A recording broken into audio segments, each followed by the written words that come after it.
gentlemen, and we return once more. Here comes Gonzaga, the equity in the training.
once more. As here comes Gonzaga. You see Edwards leading the trainees.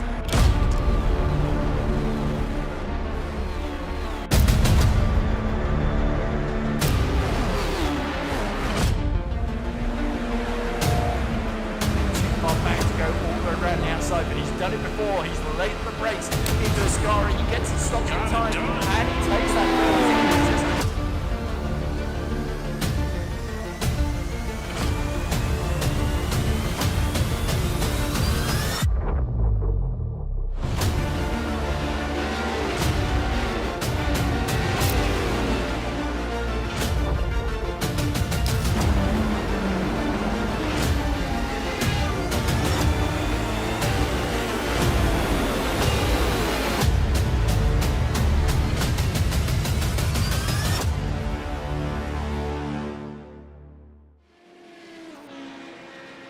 After a trip to Virginia last week, we head to the Garden of England here in Kent as it is time for Season 2, Week 6 of the 2026 Radical Race Series Battle of the Radicals, where we see SR8 and SR10 machinery go head-to-head. Welcome everybody to the JP Broadcasting Network. Up here in the commentary box, trackside, it's Alex Goldschmidt once again rejoining Jim Cunningham.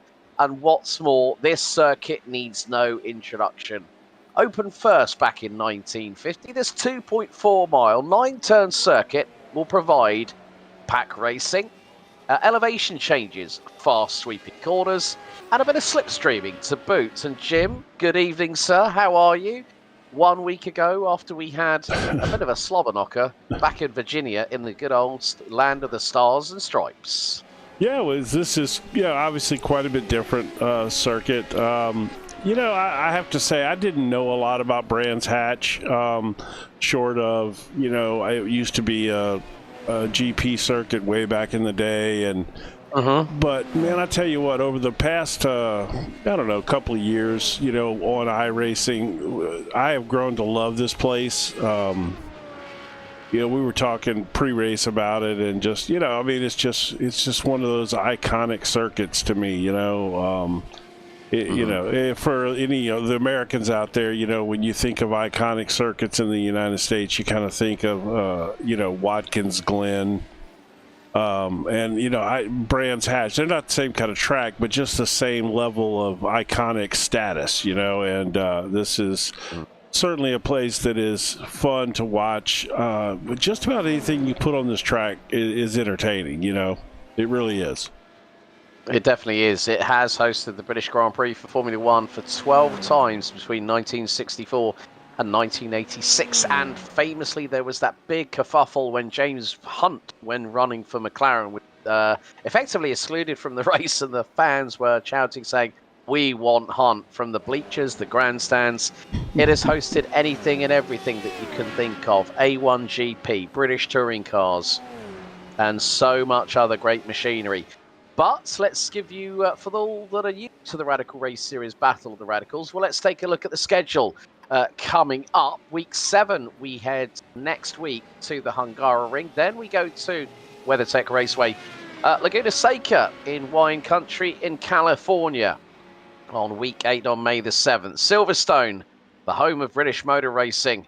The Grand Prix circuit will be week 9 on May 14th. The Circuit Gilles Villeneuve in Montreal in Canada will host week 10 on May 21st. Go to the infamous Green Hell, so dubbed by 3-time Formula One world champion Sir Jackie Stewart, the Nordschleife, the Industriefahrten circuit, for a 60-minute enduro, the only one of the series, on May 28th. And then on June 4th, hit the streets of a land down under at the Adelaide Street Circuit for the 12th and final week. Now we go to the points after 5 weeks, and it's Mike Boussaint that has a 48-point lead over Jamie Bird in the SR8 division. Stefan Mellis, our resident Belgian superstar DJ, rounds out your top 3. Steve Webb, Hevard Gulliksen and Ollie Gulliksen, the 2 Norwegians, round out your top 6 drivers. Josh Reed, Paul LeMay and Ray Peasley round out the 9 scorers so far. Then we turn to the SR10 division, and it is a 37-point advantage that Simon Edwards has over Hein Brown. Felix Simoes rounds out your top 3, a further 15 points adrift. James Barry Kim-Andre Bjorklund ran out the top 5 with Bruno Vitorino, Robert Woodward, Phil Glover, Paolo Breme, Dominic Pavera rounding out your top 10. And we're set to have 19 cars on the grid here tonight. And at the moment, it is James Barry with just round about 3.5 minutes to go is the fastest one out there in the number 10 insert name E-Racing team, the teammate of George Gonzaga, who rounds out the top 3. Barry with a 1 minute 17.103. Edwards about 3/10 off in second position. Gonzaga, Brown and Vitorino lead the way in the SR10 division. Ole Gulliksen, the 222 from Norway, leads the SR8s. That's quickly eclipsed by, from England's own, Jamie Bird in the number 39 James Hunt Special Edition. That's what I'm going to call that car from now on, even though it has got JPB emblazoned on the bonnet. It does. Or third, as we would say, stateside. So Jamie Bird moves up into P6 as Seth Brown with the highlighter edition. SR10, it's changing all the time. Hervard Gulliksen, what a storming lap from the Norwegian. Pips George Gonzaga by 1/100th of a second. Man from IGL Coatings and Sonde Trafikskole rounds out your overall top 3 as that. I think that was someone having a bit of a moment. That was it Vitorino maybe? That was Bjorklund in the 88 that has had a moment going down the Cooper straight into the 30s. So the man from Sim Racing Norway making his way down Pilgrim's Drop into Hawthorns, sweeping right-hander that then puts us onto the Derek Minter straight, and then it's through Westfield before heading through into the downhill double left complex here at Dingle Dell before we go to Sheen Curve. But, well, James Barry still, and as I say that, it's changed again. Edwards up to P2. He's gone a little bit quicker. He's 2/10 off. Jamie Bird now P2 in the SR8 division, running P7 overall on a 1:17.961. 1/10.5 behind Evard Gulliksen, Heinz Paul in Germany, who is in second place. That was a bit wide coming through out of Graham Hill Bend. Named after the first of the Hill family in Formula One that took a world title. Graham Hill also ran his own team, sponsored by Embassy No. 1 Cigarettes. And that was when tobacco sponsorship. That's not going to go well for the 585. And that was Steve Webb, our neighbourhood-friendly marshal, who has just got off, and the front end got completely rearranged down the Cooper Straight. It's coming out of Graham Hill Bend, and if you run on that rumble strip just off the exit curve, you can lose the back end of these radicals. They are a bit difficult to handle at times here, aren't they? They really are, yeah. These cars don't handle heavier curbing too well at all. They're very light, and that curbing will really just launch them and unsettle the light rear end in these things. I'm looking here at the qualifying times right now. Look where Andre Bjorklund is. That is pretty far down the order for him. Obviously, we saw him have a little spin earlier, which would have negated that lap. He doesn't have much time here to get a lap in. Let's see. Okay, so it is literally, we've got next to no time whatsoever. That was it. He barely got that in. Yeah, so Kim-Andre Bjorklund is going to start all the way down in 10th position. Uncommon for him. It is very uncommon. I mean, we've commentated on Kim-Andre Bjorklund in previous championships, including when JPB had a GT4 series. But here's your starting order for race 1, which is going to take place over 11 laps of the 2.433 mile circuit. James Barry and Simon Edwards on the front row. Jamie Bird leading the SR8s on the inside of row 2. He's got George Gonzaga alongside. Havard Gulliksen and Heinz Brown round out row 3. Ole Gulliksen and Steve Webb round out row 4, with Bruno Vitorino and Norway's Kim-Andre Bjorklund rounding out your overall top 10. Seth Brown and Phil Glover will line up on row 6, ahead of Robert Woodward and Ray Peasley. Patricio Gomez de Silva, Stefan Mellis round out row 8, with Paolo Breme, Dominic Pavera, Gareth Newton, the man from Wales, bringing up the rear of a 19-strong grid. So it is going to be an 11-lap sprint. And a 19-lap feature race, the top 10 post-race 1 will be inverted. So whoever finishes in 10th position will get the honour of starting. Now, this is going to be very, very difficult for our drivers now, because this might be a start from standing, but the drivers have got to think of one thing. How can I apply the traction down in these cars? Because we have seen it so many times in years past that when they go green, everyone's slipping and sliding. There's a lot of wheel spin. This is where it could be very, very crucial. Just waiting for Ole Gulliksen to ready up. Gareth Newton, not too sure if he is going to join the grid, but that will still give us a nice bumper field of 18 cars. Gulliksen has not got long until he ends up starting for the pit lane. He joins the grid. So we're set and ready for 11 laps of race 1, round 6, season 2. Battle of the Radicals here in the Garden of England at Brands Hatch. The lights are out. Big amount of wheel spin from the front row. And Jamie Bird has got a whole shot. Simon Edwards manages to get the traction down. But it's Bird leading into Paddock Hill Bend. The SR8, number 39, hits the front of the James Hunt Special Edition. Edwards in second. Evan Gulliksen to the inside at Druids on James Barry as we go down the hill for the first time. In towards Graham Hill Bend. But Jamie Bird just mugged everybody at the start, including pole sitter James Barry, who's down to 4th. Yeah, James Barry had a horrible start there. Oh, he's off the track. Oh, sideways coming out of Surtees, and on the approach to Pilgrim's Drop, he is going to tumble down the order like a pebble dropped in a pond.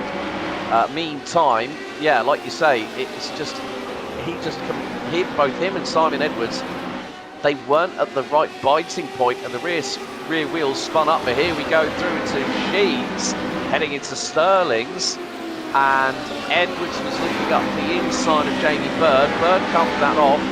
Hevard Gulliksen, Heinz Brown and Kim-Andre Bjorklund round out your top 5.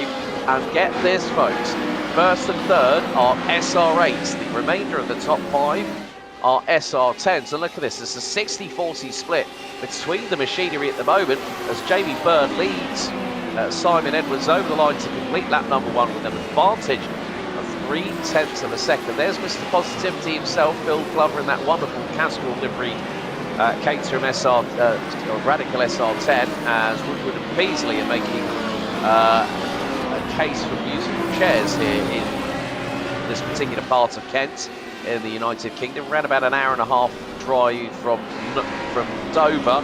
Oh, and Havard Gulliksen has just gone straight on, completely missed his braking point into Surtees, and that has dropped him right down the order, down to 11th.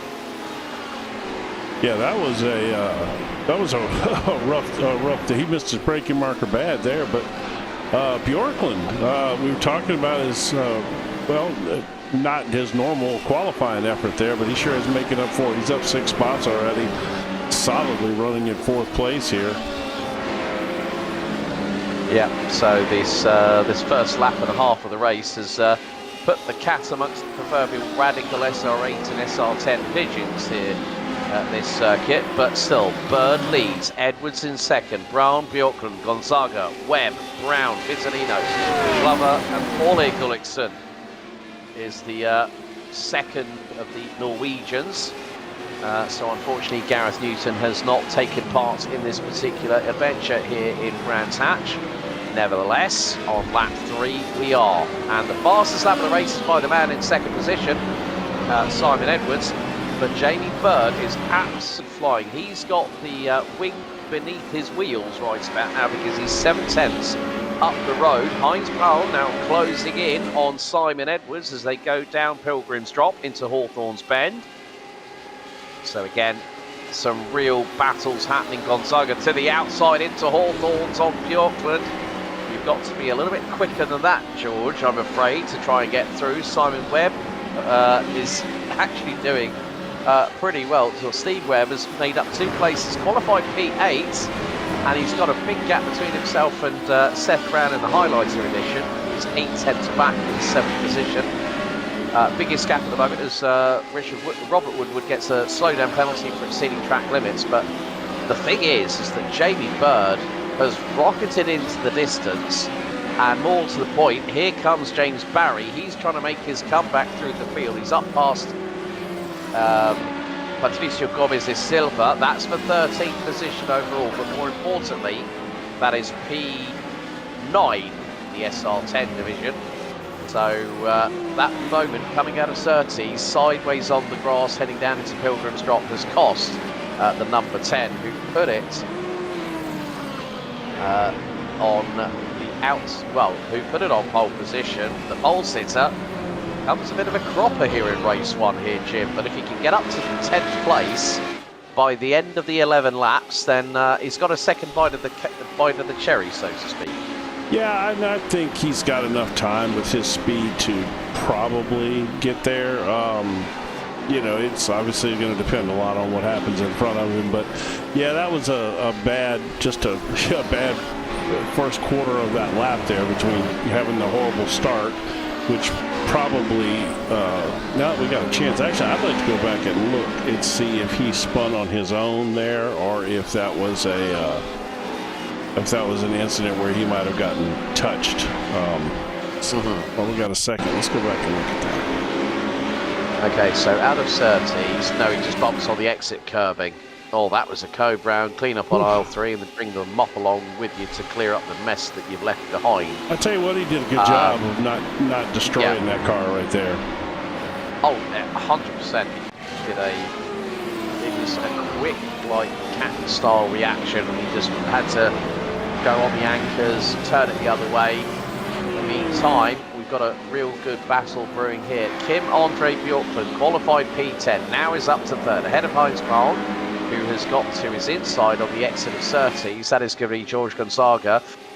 Steve Webb, Seth Brown, Bruno Vitorino, they are all in the mix here for what is going to be the effectively second position in the SR10 division. Bit of a run wide through Hawthorns. That's going to allow Gonzaga to the inside here at Westfield. And Brown touches the kitty little with the left side wheels. The German and the Portuguese drivers going toe-to-toe and through with a great bit of anticipation there. George Gonzaga through a sheet curve after Dingle Dell made the move on Heinz Brown and is now up to 4th overall, P3 in the class. Brown on Webb, that is getting a bit close and personal. Webb is currently P2 in the SR8s at the moment, so Steve doing himself every single favour in the world with regards to the SR8s, because after that, Hervard Gullikson is now in 10th position after his drama at Surtees a few laps ago. To be honest with you, I'm a bit surprised. Steve Webb has really got his elbows out here. Obviously, this is I think this is what he would consider his home track, if I'm not mistaken. But certainly as a marshal, and as long as he's been doing it, he's probably spent a lot of time. Oh! Straight into the back he goes, and Heinz Brown. Sorry to cut across you there, Jim. No, I saw it as well, yeah. That was a bit close, because Brown was right on the rear, and that's Steve Webb was right on the rear. Seth Brown, again, trying to use Pilgrim's Drop and then the overspeed. But look at this, Bruno Vitorino, he's gotten the buy one, get one free special here in the United Kingdom. He's just got through on Brown and Webb at the same time.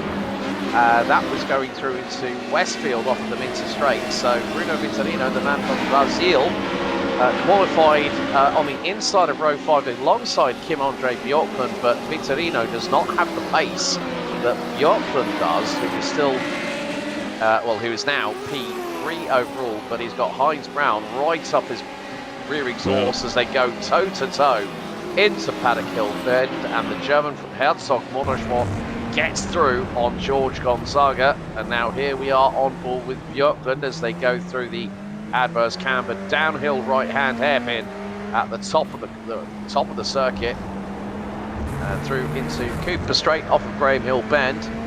You see a lot of kick up from the cars in front, but that was a very, very quick reaction from George Gonzaga to get back through on Brown.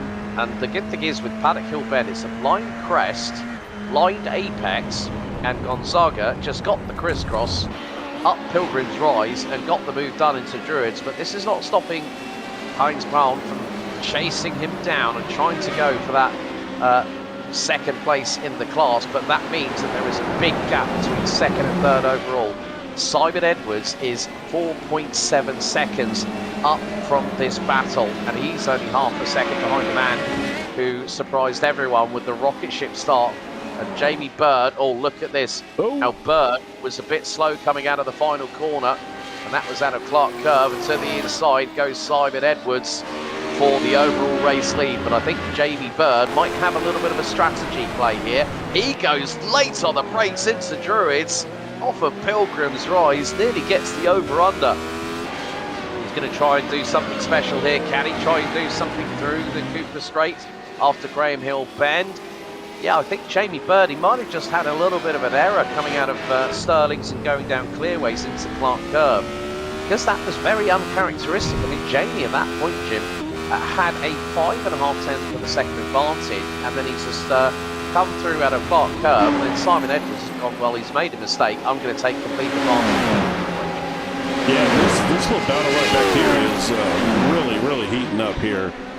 Bjorklund is trying to get back on Vittorino, and that has brought Seth Brown right up on their bumper as well. Yeah, in the meantime, Steve Webb, he's dropped down the order, unfortunately. He sure did.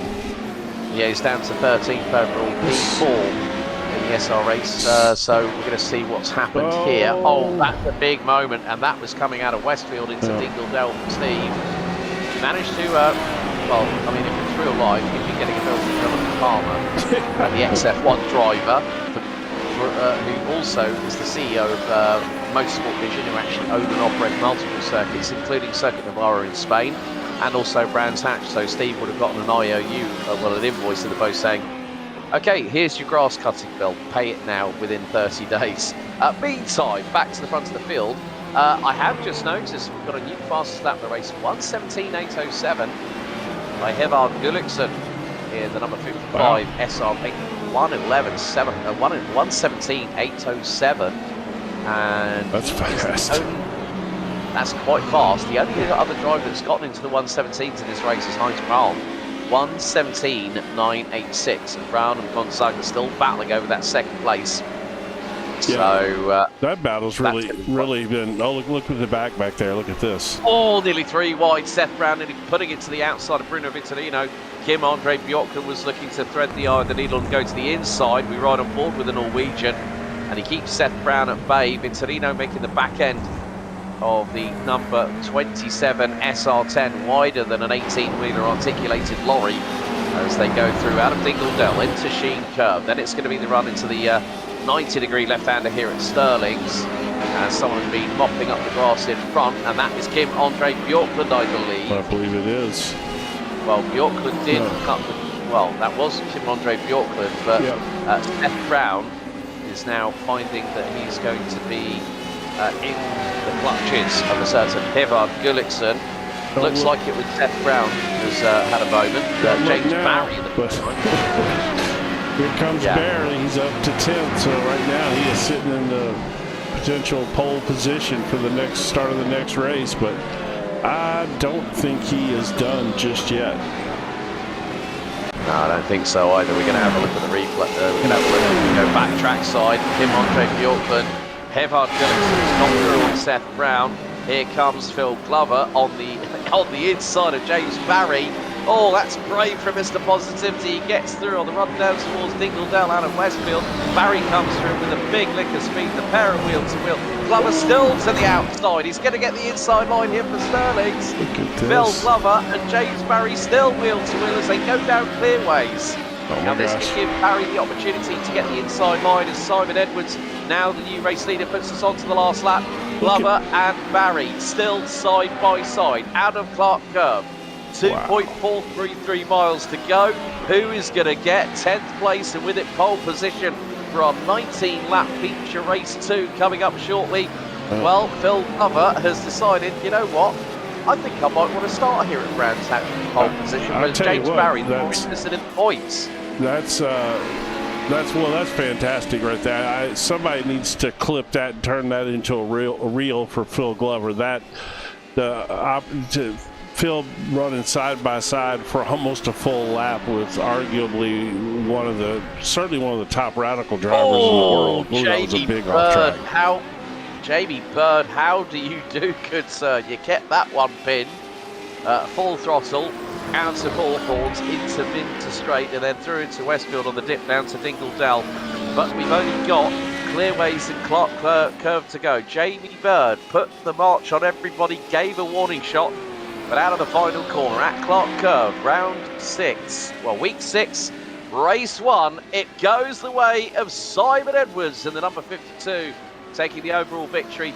Jamie Bird, second place by just under 0.4 of a second, and that man, had it not been for that error that had occurred, I think with about 3 laps to go, Jim, I think Jamie could have won the race. I agree. George Gonzaga P3, Bruno Vitorino 4th, Heinz Brown 5th, Henrik Hervard Gulliksen returns to P6, head of Seth Brown, Kim Andre Bjorklund, James Barry, and your pole sitter for the race 2 feature for 19 laps. It goes the way of Mr. Positivity himself, Phil Glover in the number 7.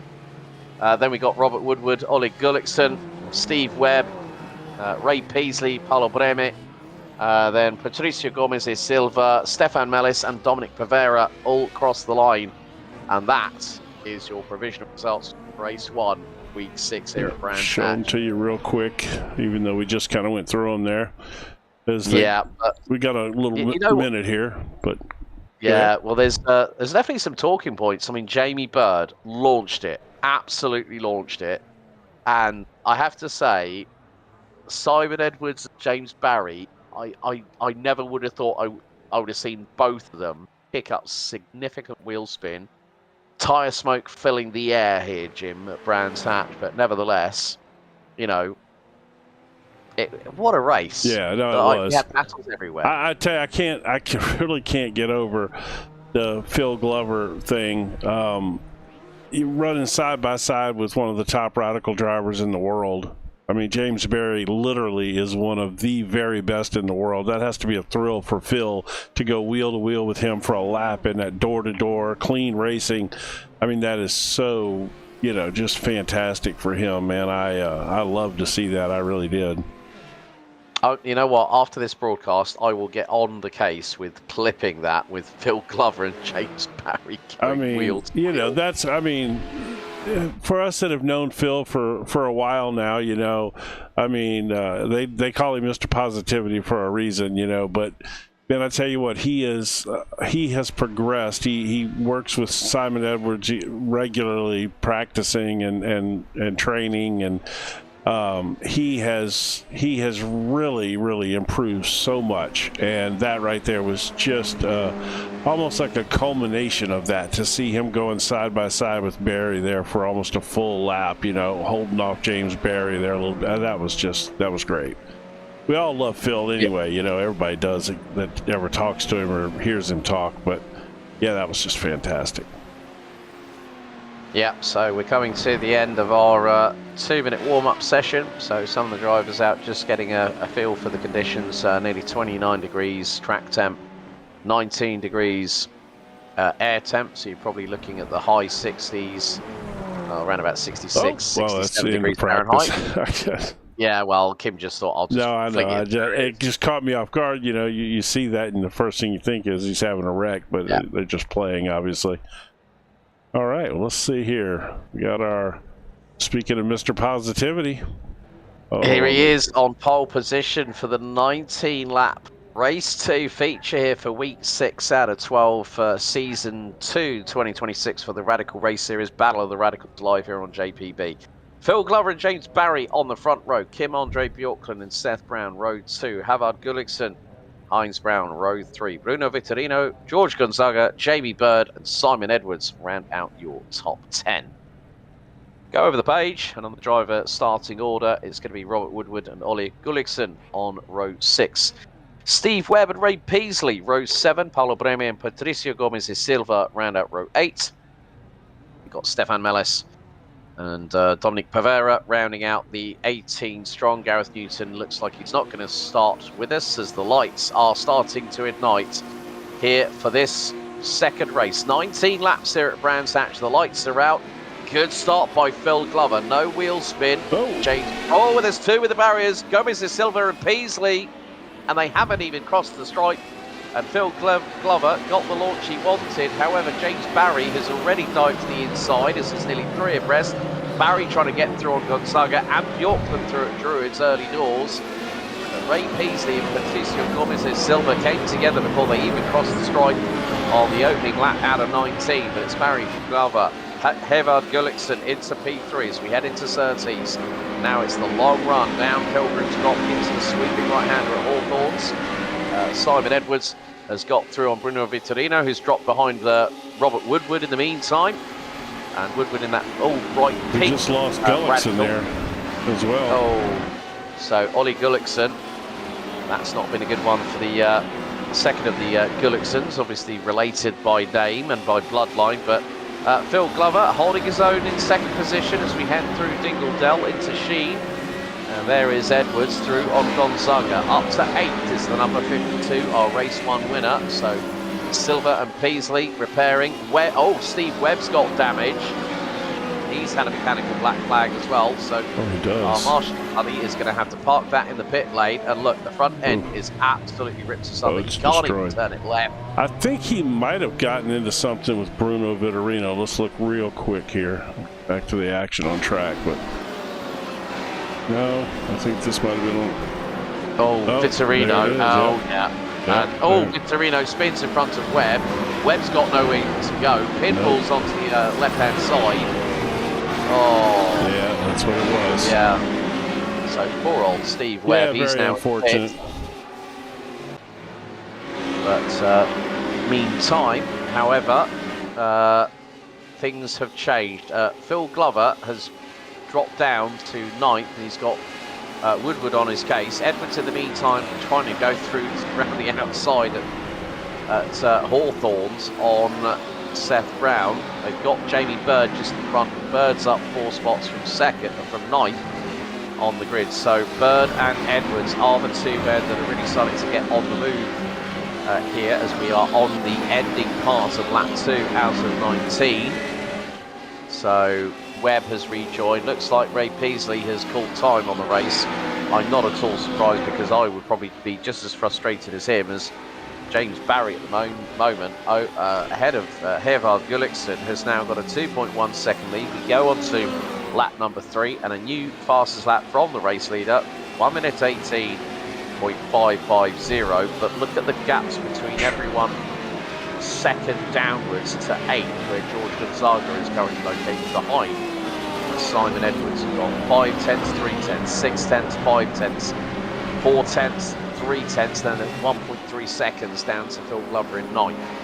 Yeah, So, Phil had a little off-track moment there and dropped down the order, but you know, he always gets a little nervous, I think, when he starts up front. You know, it's always fun to watch him. Yeah, that's definitely the case. I think it's, you know, when he hasn't been in those situations that often, as we see Stefan Merlis versus Ollie Gullikson, the Belgian, round the outside, and it's the only time we've seen it where someone's made a move and made it stick. Hawthorns got the move completed by Westfield, but the Belgian loses a little bit of rear end traction. The back end steps out to the left side.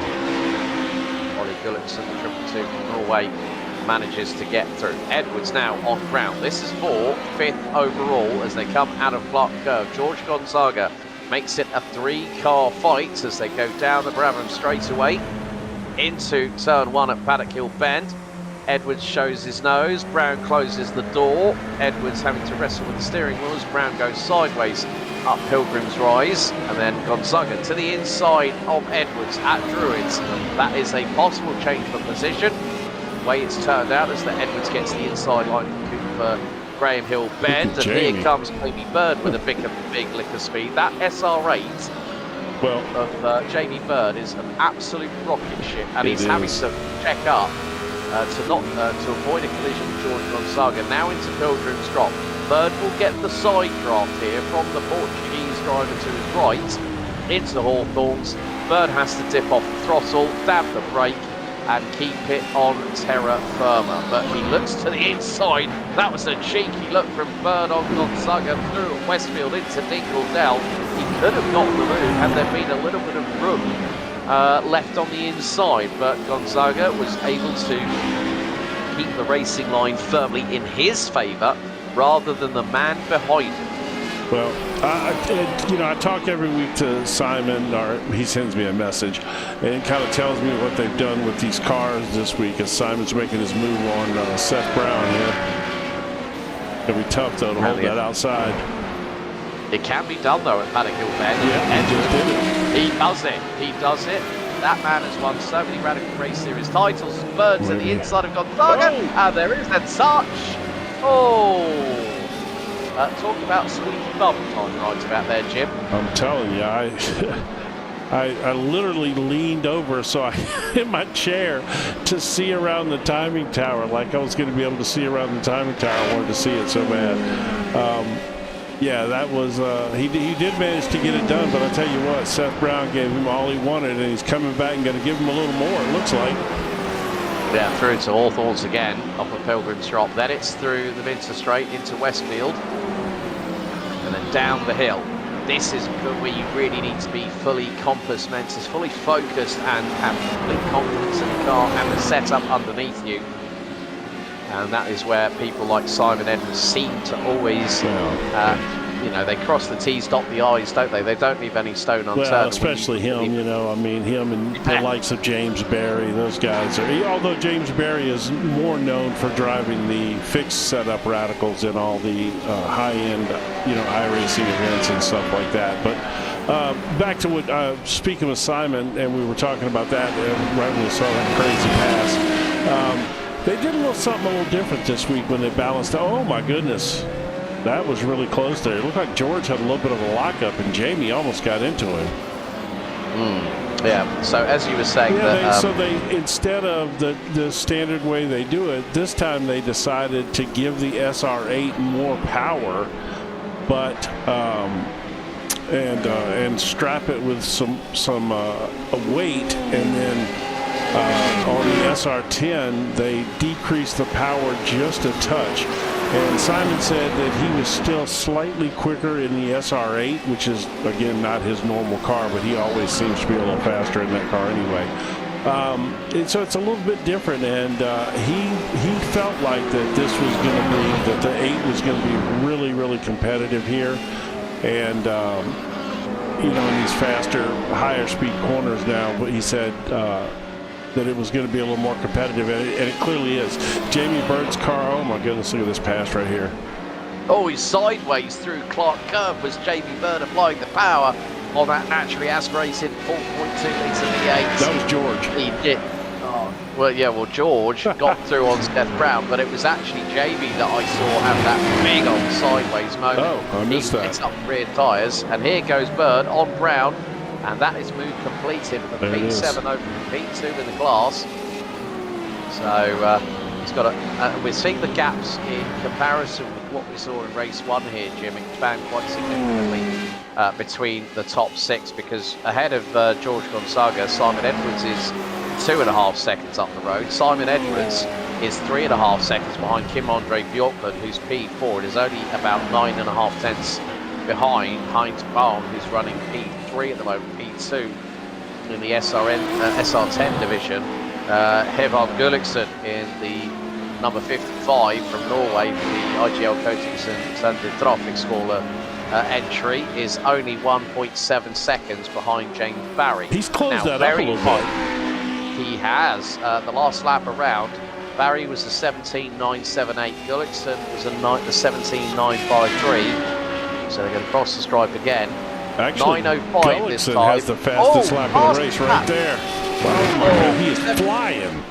17.694, and that gap is down to a 1.5 seconds. And what you said about your conversation with Simon Edwards, both Jamie Bird in race 1 and Hevard Gulliksen in race 2 have shown that the SR8 is the slightly quicker car. I think it's with that additional horsepower. What that also gives is the drivers the confidence to hammer down really, really quickly coming out of the corners and get that traction pull very, very nicely indeed. As Stefan Mellis gets through, that is on Bruno Vittorino, and he's now going up against Italy's Paolo Breme in the number 6 car, out of Surtees, and Mellis, who plus the fact he just normally just jumps in with probably about half an hour or so of practice to go. The man's always busy whenever I speak to him, but he's a great guy. He's always a character whenever we get the chance to have a chat with him. Post-race interview show. Breme, that's a bit wide, and that was coming out of Westfield through into Dingledale, into Sheen Curve. Both Mellis and Vintorino make up a respective spot apiece, and Stefan Mellis now holding on to P3 in the SR8 division, 11th overall. Meantime, Jamie Byrne on George Gonzaga into Paddock Hill Bend. Gap is about a 10th and a bit. Gonzaga runs a little bit wide coming out of Paddock Hill, and to the inside, Jamie Byrne. I think Druids might be his sweet spot for overtaking, because he passed Gonzaga like he was standing still right there at turn 2. Yeah, well, you know, everybody has a favorite corner, or just a corner that you feel like that you're really fast at, or you just get, and you just, you know, you have the feeling going through there, and I think that's Jamie's here for sure. Yeah, on the last lap when we completed lap number 8 in this race, Barry and Hivard Gullikson were literally nigh on level. 2 1,000s in terms of difference on lap time. 17.743 for Barry, 17.745 for Hivard Gullikson. And now, look at this, Byrne is pulling away from Gonzaga, and Gonzaga at the moment powerless to do anything about it as they come through out of Stirling's. Down clear ways underneath the Advan Yokohama Bridge in towards the sweeping right that brings us onto the Brabham Straight, Clark Curve. And that gap is now 6/10. Right on board on the firstly the right rear fender cam, now on the rear cam for Jamie Byrne, the number 39, having the St George's flag rather than the Union Jack on his iRacing ID. So let's see if we can pull a further gap. It's now gone up to about 7.5 tenths. So you can see. Is it today like St George's Day or something? Or is it? I don't know.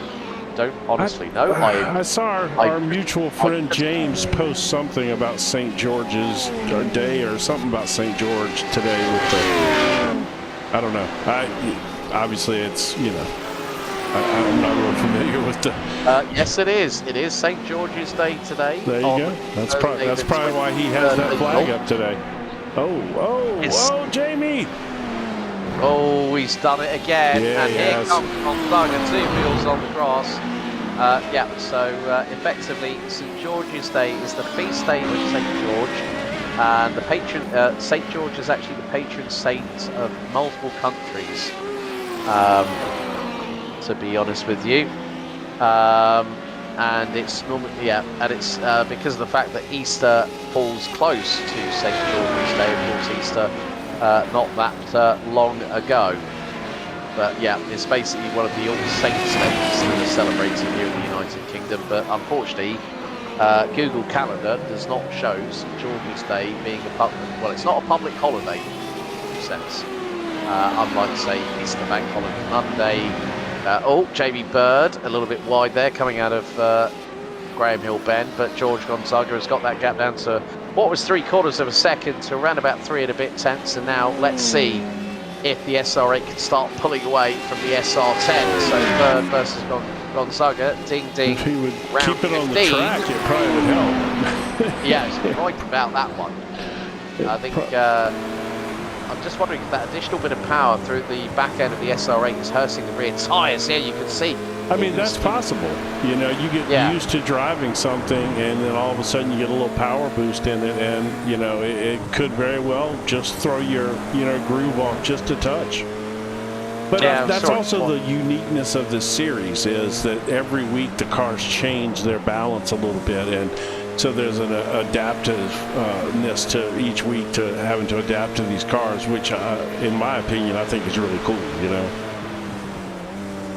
Yeah, definitely. I definitely agree with you on that front.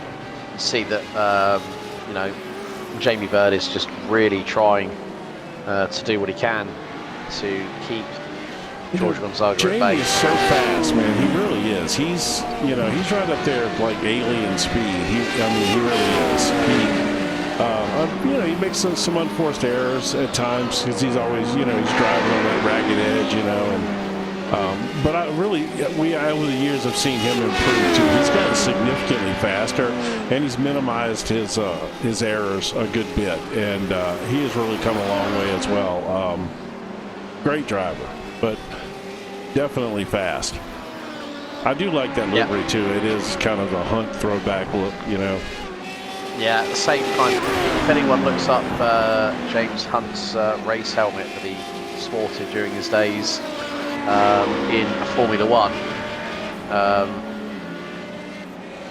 yeah, it's basically it's not too dissimilar. It's not too dissimilar actually from Jimmy Broadbent, who took the page out of is kind of the Jimmy Broadbent colour scheme, I think. You know, with the dark deep red, the bright red, the orange, and the yellow. And Jimmy's still racing with Super GT, aka Steve Alvarez. What a great story Jimmy Broadbent is. If you don't know who Jimmy Broadbent is, he's a famous YouTuber. Sim racing YouTuber who has transitioned and does real life racing now, and it's kind of all because of his sim racing, you know, and it's a cool story. There's like a, I don't know, kind of like an online documentary about him, and he's noted for suffering from, I think, depression, and is open about his mental health and things like that. Really cool guy. Literally started in the shed behind his mama's house and has turned it into a professional racing career. It's quite the story. Yeah, I mean, you can say the same correlation with Super GT, Steve Alvarez Brown. They started at pretty much the same time. You know, they've been big on YouTube, and they've got someone who is someone by the name of Misha Sharadin, who, funny enough, worked for some point at Rimac Automobili in the Czech Republic, and is one of the most prolific YouTubers when it comes to riding at the Nürburgring. So, you know, and they've now gone up from the BMW I think it's a BMW 3 Series, and they've now gone into a Porsche GT3 Cup car for this season. Nürburgring Langenstreckenserien. Obviously, our thoughts and prayers go to the family of Juha Mietonen, who was horrible, tragically taken from us in that horrible accident. I was literally broadcasting a 6-hour endurance event at the Nürburgring, online, of course. And when that happened, and somebody came in to chat and let us know what happened live on the air, it was, you know, I mean, the place is notorious. It still is one of the most dangerous tracks in the world, and we sometimes, I think, we forget that. You know, but, you know, going back to the 70s and stuff, there's a reason they stopped racing Formula One cars there, and you know, even with the barriers and stuff like that, that place is, it's tough and it's dangerous. Indeed, and it just goes to show, folks, that every time a driver puts on that race suit, puts on that hands device, and puts on the racing helmet, they know the inherent risks of competing in motorsport. Even when I go walking down the pit lane for Porsche Sports Cup Swiss, I know I'm putting my life in my hands. And yeah, it just is such a shame about Juha, and he is someone that was part of the community over at the Nürburgring Nordschleife, so he will be sorely missed, as we now see the battle between Björklund and Braun. The German to the outside at Hawthorns, and he's going to go onto the grass for the slightest moment, but he kept his throttle fully down.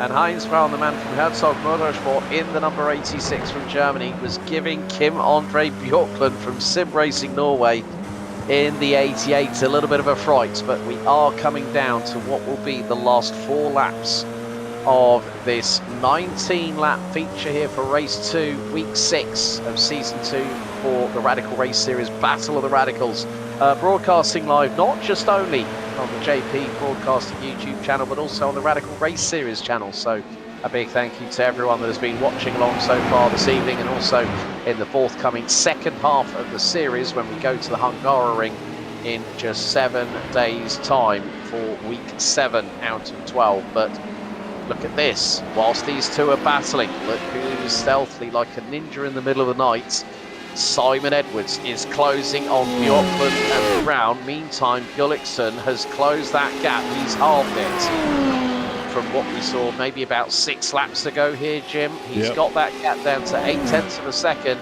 So can Hervard Gullikson go on the march and on the warpath to go up against James Barry?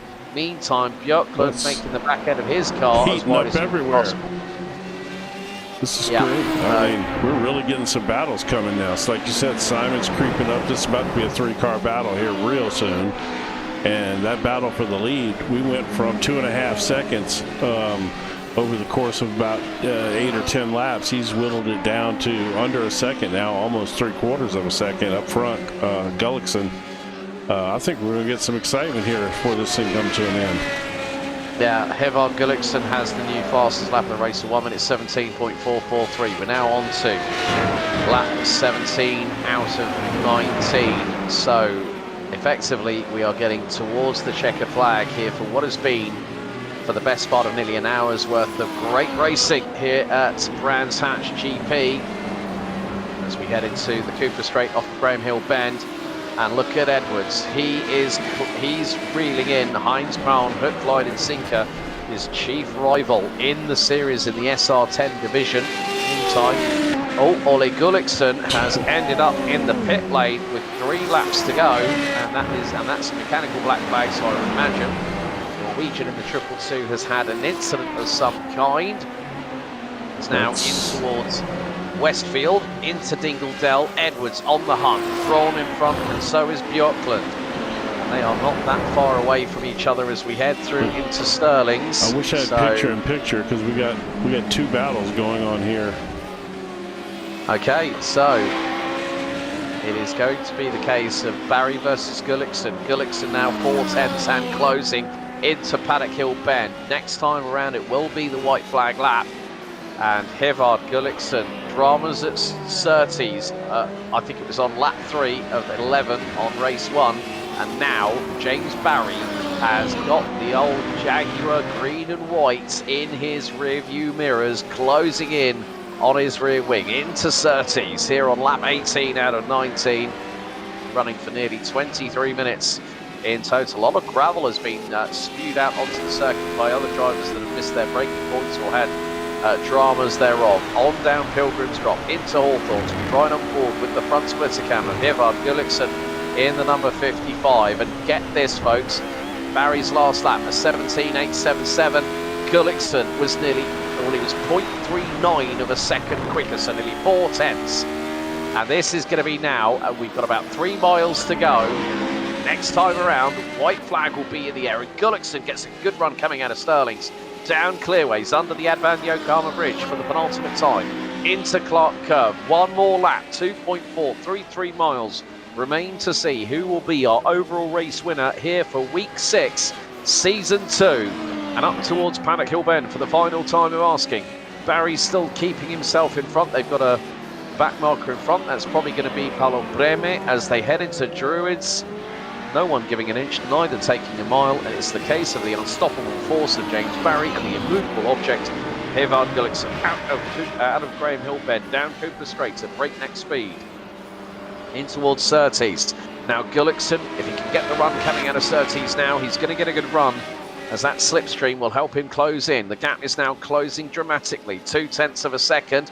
Barry now trying to break the toe, Gullikson trying to follow in his wheel tracks into Hawthorns for the final time, through into Derek Minter, straight down into Westfield, then the double, then the dip comes now through into Dingledell. A little bit of a moment there for Gullikson in the background. 0.3 is the gap into Sheen Curve.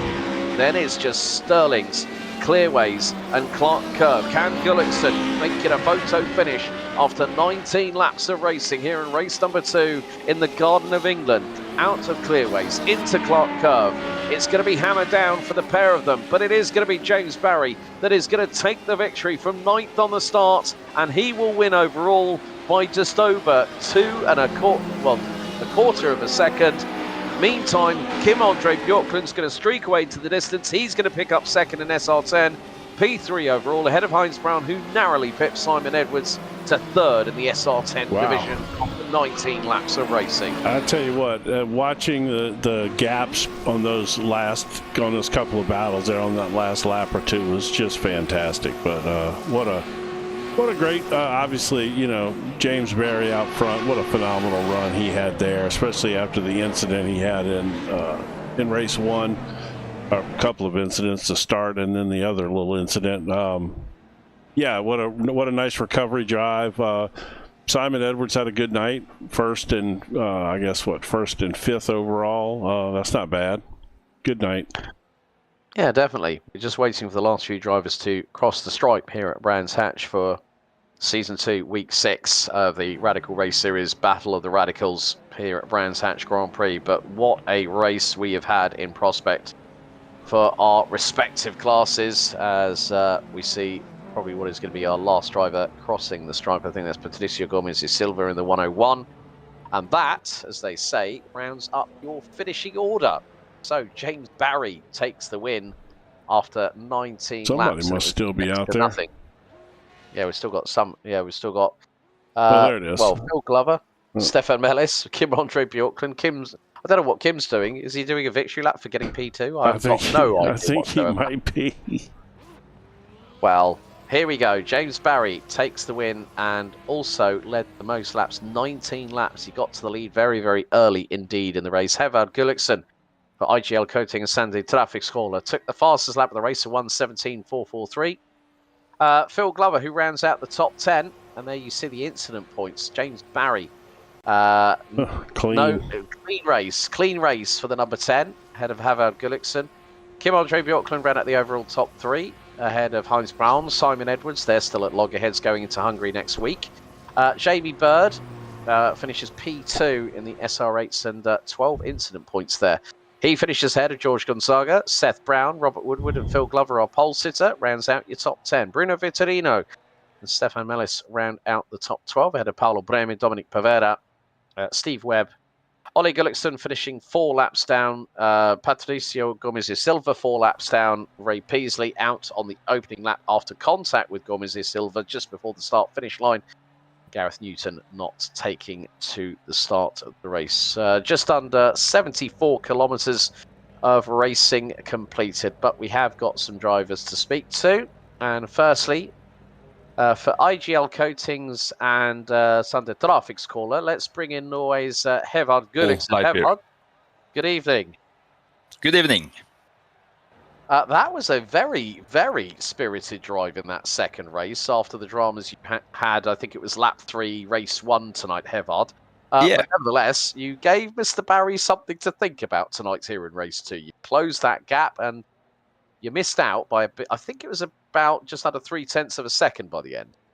Yeah, it's not easy to pass. So even if I had more laps, I think it would be a difficult task. But yeah, I gave it my all.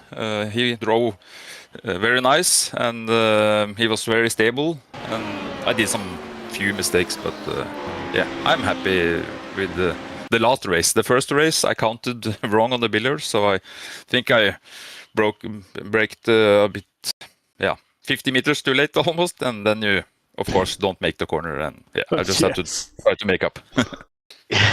Yeah, I think it was just a case of whoops, that was not part of the plan kind of thought that went into your mind, maybe with a few expletives there to boot. But nevertheless, I mean, Jim and I were talking during the broadcast that obviously the SR8 was given a little bit more power, a little bit more weight, but it really didn't stop how fast it is around the track here.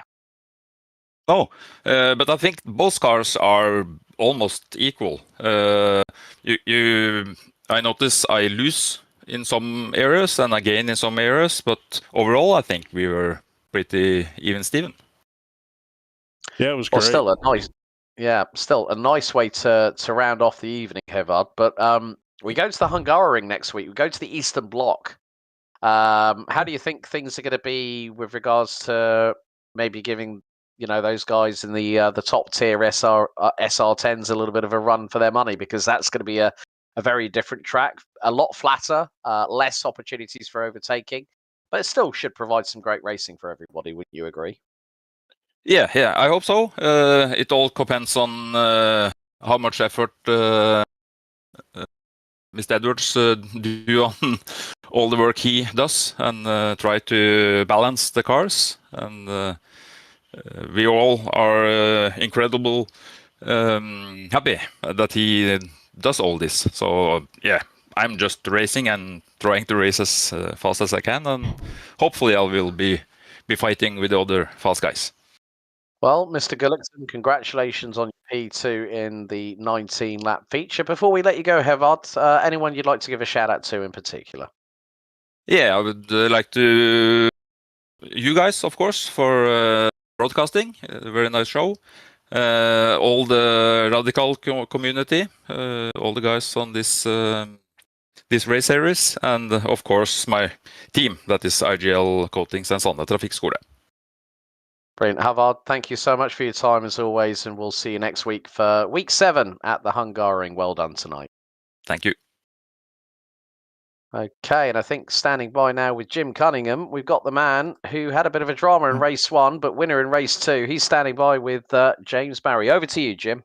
Hey, James, congratulations, man. Good run in the second race. I obviously have to ask you about what happened in race 1. It looked like you spun your tires off the start a little bit, maybe, and then, of course, a couple turns later, it really went bad for you there.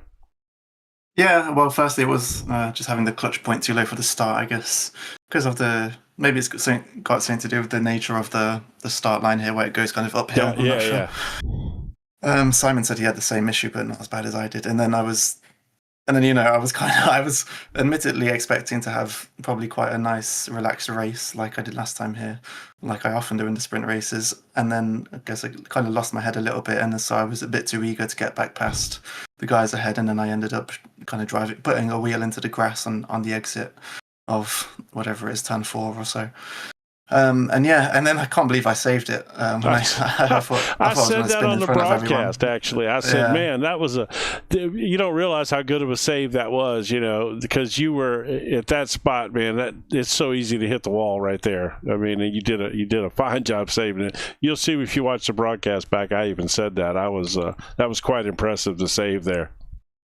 Yeah, for sure. It was, I thought I was going to spin in front of everyone, and then saving the car isn't something I tend to have to do too much, but I remembered, people usually just stamp on the brakes to make sure the car kind of stops moving, so that's what I did, and just picked up the pieces and fortunately got back into a good position for the second race. Well, yeah, you certainly, it was a great night out, and I have to say, just for the heck of it here, just since I've got you in here, I watched the Lotus 79 series, and saw you running in that this season, and really enjoyed getting to watch you run there too. Just it's fun to see you drive different cars than Radical. So but yeah, man, congratulations. Good night, good points night. Obviously the first race hurt you a little bit, but it is what it is, but you recovered nicely, and I think you got back up to, well, obviously, was it 9th, I think, over. So, you recovered nicely because you were dead last on the field after that spin. So, but yeah, congratulations. You got anybody you want to thank?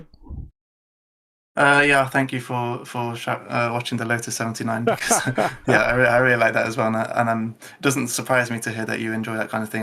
The vintage stuff on iRacing is really cool. Well, really I'm cool vintage. That's the problem. Yeah, well, there you go. I'm not, but I'm. It's a really. No, I do. I love experience. I do love. Actually, I do love the Lotus 79. I love the way it drives. It's probably one of my favorite cars, actually. But yeah. So anybody that. If you want to see him race something other than his comfortable Radicals, go watch him run the Lotus 79 series. But again, man, congratulations, and we'll look forward to seeing you next week at the Hungaroring. Yeah, I'll look forward to that. All right, yeah. Cheers, guys. See you later. Right, big thank you there to James Barry. We're now going to bring in the man that's, needs no introduction. It's none other than Simon Edwards. Simon! Good evening. Good evening. Well, I have to. We have got your Padawan waiting room, as he always patiently does, Mr. Positivity, Phil Glover. we had one of the best moments, and I think Jim, you'll agree with this. We saw it James was Barry great. and Phil Glover go wheel to wheel for multiple corners. I think it was from Pilgrim's Drop all the way down to Dingledell and Stirling. So I think you got to be proud of that man there a little bit. Yeah, we were practicing that yesterday. Oh well, I tell you Oh, what, wow. you could see it, man. He was giving James all he wanted through there, and it was good, clean racing. He squeezed him down, but never hit him. Pinched him off a little bit, but he never touched him. I tell you what, it was quite fun. I said on broadcast that somebody needs to make a little reel out of that for Phil, because just thinking about where he was many seasons ago to where he's at now, going door to door with one of the best radical drivers in the world like that, was on broadcast, was really cool. Yeah, it was good, and we spent quite a bit of time yesterday. We said, you're not going to find any more pace, let's just practice tussling, but staying safe tussling. So we'll work out where you need to be when you're on the outside, when you're on the inside, how you can push, how you can cross over somebody. It wasn't 100% successful. We ended in the barrier a few times, but that's the whole point in practicing that way, just to get that, so it's not alien to you when you're in that situation. Well, he did it, and I tell you what, you're going to be proud then to go back and see that after specifically working on that with him yesterday. You're going to really be happy to see that, because he did it, and it was clean, and ultimately, obviously, James got by him, but just to see him throwing that kind of fight up, it was quite fun to watch. So. Kudos to you. I'm sorry, go ahead. It kind of reminded me of when we had the battle at Hockenheim in 2018 in the DTM. Gary Paffett for multiple laps going wheel to wheel with Timo Glock, Merc versus BMW. Yeah. And I was, hang on, we got the Battle of the Radicals, Paffett, Glock equivalent between Barry and Glover. And I thought, who'd have thought it? But I mean, I think it's definitely the highlight of the series for us here in the commentary side of things. Simon, let's get on to you. Race 1 winner. We had a quick chat with James. He said that he didn't get the clutch biting point high enough, and obviously you lost a lot of time with your amount of wheel spin. I think there was something. Did it something wheel spin or did it bog track. down? No, wheel spun. Okay. So instantly wheel spun. So I just dip with the clutch again and I've got a foot clutch. So I've got, a lot of people use the dual clutch system. So they've got a hand clutch that goes to a bite point, whereas I just use a foot clutch that's a sort of weirdy shape, if you like. So I've got the bite point a lot across 40% of the clutch. So, but I can do a quick dip and start again, which is what I did. And I got the traction back before James, but not before. Was it Jamie? It was Jamie. Yeah. It was only Jamie got past that, wasn't I'll tell you what. That SR8, you talked about it in the in the information you sent me. Man, you had that SR8 was tuned up tonight. That thing was a rocket ship. Jamie was super fast. If he doesn't make that mistake, I don't know if you pass him in that first race. No, it's difficult to pass on this track when you've got equal drivers. It's just the nature of the track. In reality, it's the same as well. I wouldn't say I was stuck. I was sort of planning on where I was going to try and put him under pressure, because I could see him weak in a couple of the fast corners. Right. And I managed to touch the back of him in T2 at one point as well, but we got away with it. And I was going to have the same problem in the second race as well, so I was hoping they were going to battle a bit more and I could just have them both. Yeah, but still, nevertheless, he gave you a big run for your money in race 1. But still, nevertheless, race 2 got to P5 in the end behind Kim and Heinz. I mean, obviously, Heinz is your chief competitor in the SR10 division, but the thing was that what we noticed was that Kim and Hines started battling away, and then all of a sudden I've seen on the timing index, you're like a second behind and you're catching. And I said it in the broadcast, yeah, Simon Edwards, he's a bit like a ninja in the middle of the night. He'll creep up on you when you least expect it. And that's the thing, because they were nearly knocking 7 bells out of each other, trying to get the position too. But, still a good points haul here tonight, Simon, despite not being able to progress forward in race 2, because there was I think we even had a pre-start line incident between Ray Peasley and Patricio Gomez de Silva, like literally 2 went into 1, and then both went into the barriers off the left-hand side of the Brabham Straight. But still, it keeps you in a fairly comfortable championship lead heading into the second half of the season, starting with Hungary next week in 7 days' time. I think James is still there because he's done one less race, so he's looking like he's lagging behind, but he's probably equal or maybe even a point on average better than me. I had a really bad race last week. I know you had broadcast issues, which is good because you didn't want to see what happened to me, really. Sometimes I think because I'm in America and connecting to these European servers, sometimes it usually doesn't happen, but we've all been in that where you're in a server from another country and it just doesn't go well sometimes because my computer my CPU runs I'm literally running at like 30% broadcasting these races, so it wasn't that it was weird, but either way, it was a very unfortunate and maybe fortunate for you since we didn't see that. But I hated that happened last week. But overall, I think you're probably right. Next week, I'll start factoring in the first of the drop weeks, and we'll start seeing how the points shape up then as we narrow down towards the at the midpoint of the season here. Yeah, you actually missed another one that you would have liked from drivers of what you would call different sides. Myself and Stefan Mellis went through the whole last section next to each other as well in that when I was coming back. So that was really good fun as well. And he kept well in control, and we gave each other room. So that would have been a nice. I would have liked to gotten out on camera for him as well. Those are the kind of moments. It's a difficult section, and he stuck with it. And he was in the 8, and I was in the 10. So yeah. But which is weird because you were racing in the United States, and that's the one that my computer acts up on, of course. But yeah. So how you feel about Hungaroring next weekend? Or next week. It's another one of these where we might struggle to pass each other a bit. It's certainly in F1 that's the problem, but I think we're just slow enough that it might work. We'll have to play chicken a bit, I think, at the top of the hill, but we might be able to balance it. Now that I've got the extra control.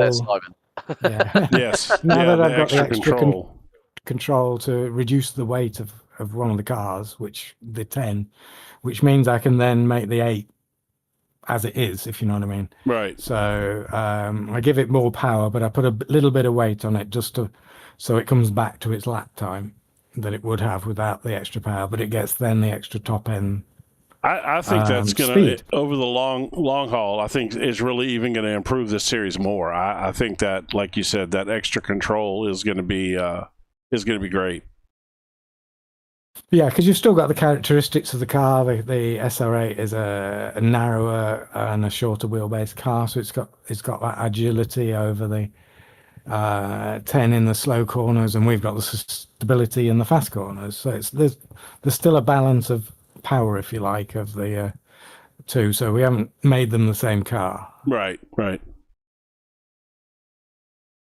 Well, Simon, as always, it's a pleasure to speak to you, buddy. Before we let you go, anyone you'd like to give a shout out to in particular? Yeah, I'm going to give a shout out to somebody who isn't here due to a bereavement, and it's Mike Bousson. His PC's died. Even with his super cooling fans? Yeah, you'll have to ask him what happened. Don't tell me them cooling fans died on him. No, I'll leave it to when you interview him. Well, he's always a great interview anyway, so I can't wait to ask him that whenever we do. Simon, thanks as always, buddy. We'll see you next week for the Hungaroring for the second half of season 2. Well done tonight, buddy. Yeah, thank you. And last but by certainly no means least, Jim, I'm going to bring him in. He's all yours. It's Mr. Positivity. It's the one, the only, Mr. Phil Glover. Yeah, okay. Bill, Hey, Jim. you with me, buddy? I am. Yeah, how are you? Good. Man, okay. So I'm not even going to bother talking about what the results were in the races or any of that. I'm going to focus on one thing. That side-by-side battle that you had with James Barry was fantastic. The racecraft that you demonstrated there was amazing, and then come to find out, Simon tells us that you guys practiced that this week, and I'll be dadgum if you didn't put it to use against one of the best radical drivers in the world. That was so much fun to watch, man.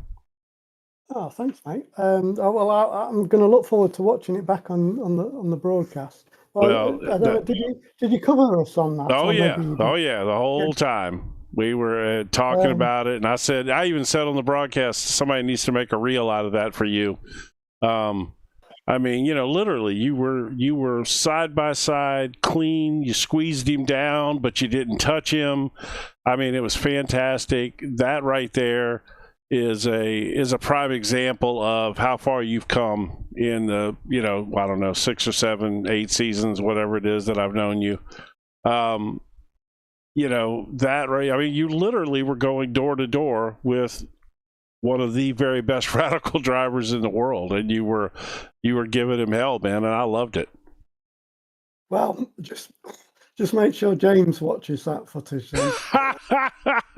we gotta get him to make a reel out of it. Maybe you'll go viral. It'll be great. I doubt it.